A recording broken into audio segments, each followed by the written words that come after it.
TV नाही कोण आहे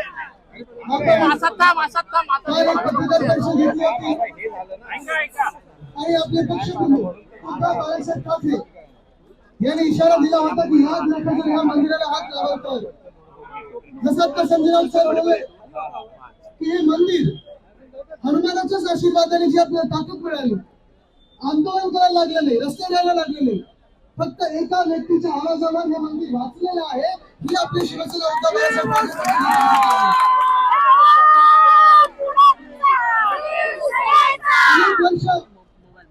मी माझ्या आजोबा म्हणजे वंदनीय शिवसेना प्रमुख हिंदू सम्राट बाळासाहेब ठाकरेंबद्दल इथं वेगळ्या वेगळ्या मंदिरात जातो, कधी गुरुद्वारेत नांदेडच्या गेलो, कधी इकडे मंदिरात आलो, कुठच्याही धर्मस्थळी गेलो तरी त्यांच्याबद्दल एक आदराची भावना असतेच. पण खास करून आपल्या मंदिरामध्ये गेलं म्हणजे जुनला इस्कॉन मंदिर असेल, आमच्या एमआयजी कॉलनी इथे साईबाबांचं मंदिर असेल, इथे गेल्यानंतर मला त्यांच्या एका हाकेची ताकद होती.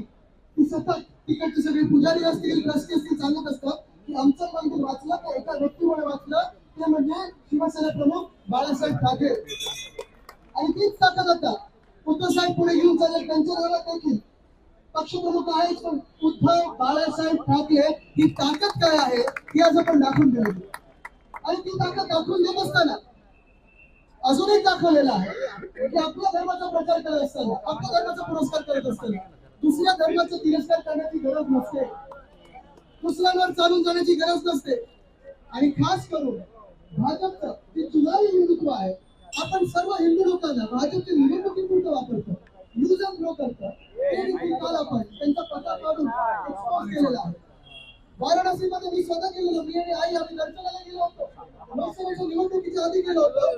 आणि तिकडे देखील तिकडच्या पुजाऱ्यांनी मला सांगितलं की जेवढी मंदिरं भाजप सरकारने कॉरिडॉरच्या नावाखाली तोडलेली आहेत, प्राचीन मंदिर असतील, मूर्ती असतील, जेवढी मंदिरं भाजपाने तोडलेली आहेत तेवढी आपल्या देशाच्या इतिहासात कोणी तोडली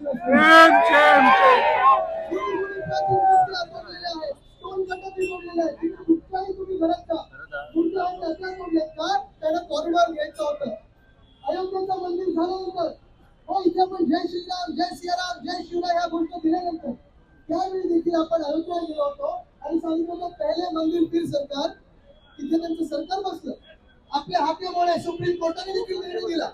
पण त्यानंतर आपण पाहिलं असेल जे मंदिरच्या अवतीभोवती ज्या ट्रस्टनी जागा घेतलेली आहे त्या जागा सगळ्या विकल्या, कोणाला लोढायला विकल्या, बिल्डरांना विकल्या. आणि तेच लोढा बिल्डर ते कारसेवकांना मोफत घर देणार आज इथे येऊन गेले. ते असतील अनेक लोक इथे भाजपचे येऊन गेले, नाटकं करून गेली. खरं पाहायला गेलं तर रेल्वे कोणाचं खातं आहे? भाजपचं. केंद्र सरकार कोणाचं आहे? भाजपचं. नोटीस कोणी दिली? भाजपने. आणि नाटकं कोण करायला आले होते?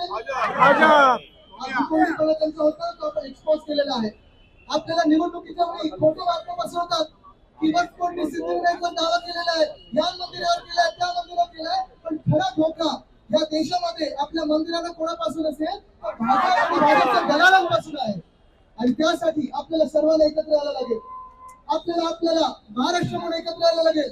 आपण सगळे महाराष्ट्रातले हिंदू म्हणून असून महाराष्ट्र म्हणून प्रत्येक जात पात धर्म यायला लागेल. कारण बुलडोजर जो आहे ना फिरवायचा आहे, भाजपला जो बुलडोजर फिरवायचा आहे तो नुसतं हिंदूंच्या घरी नाही, नुसतं मुस्लिमांच्या घरी नाही, नुसतं ख्रिश्चनच्या घरी नाही, नुसतं बुद्धिस्टच्या घरी नाही, तर आपल्या महाराष्ट्र आणि देशावर फिरवायचा आहे. आज मी त्या भाजपला इशारा देत आहे, आमच्या महाराष्ट्रात तुम्ही ईव्हीएममुळे जिंकलेला आहात, जनतेचा तुम्हाला कौल नाही, पाठिंबा नाहीये. आणि त्याच भाजपला इशारा देत आहे, जर हनुमानाने ठरवलं तर ह्या देशामध्ये पुन्हा एकदा डायरेक्ट पेपरवर निवडणुका होतील आणि देशाची ताकद काय आहे दिसेल तुम्हाला, देशाचा आवाज काय दिसेल. आज आमची जर छाती पडली जसं श्री हनुमानाची छाती पडली तेव्हा तुम्हाला बघितलं होतं राम लक्ष्मण सीता होतं. आज या देशात आमची जर छाती पडून पाहिला तर आमच्या छातीमध्ये या देशाचं संविधान आहे, या देशाचं नागरिक आहे, हा देश आहे. हेच आम्ही सांगत आहोत. उगाच आमच्या मंदिरांवर येऊ नका, उगाच आमच्या महाराष्ट्रावर येऊ नका. जी काही सत्ता तुम्ही काबीज केली असेल बरोबर आहे, सरकार चालू देशाची सेवा करा.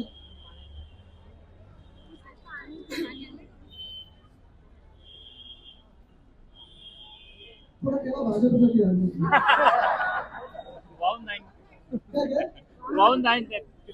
मी आज एवढं सांगतो, मी सगळ्यांना आभार मानतो आपल्या सर्वांचे. आणि जेव्हा जेव्हा या महाराष्ट्रासाठी गरज लागेल, आपल्याला रस्त्यावर उतरायला लागेल, लढायला लागेल आणि जिंकायलाच लागेल. तर जय जय जय जय जय भवानी.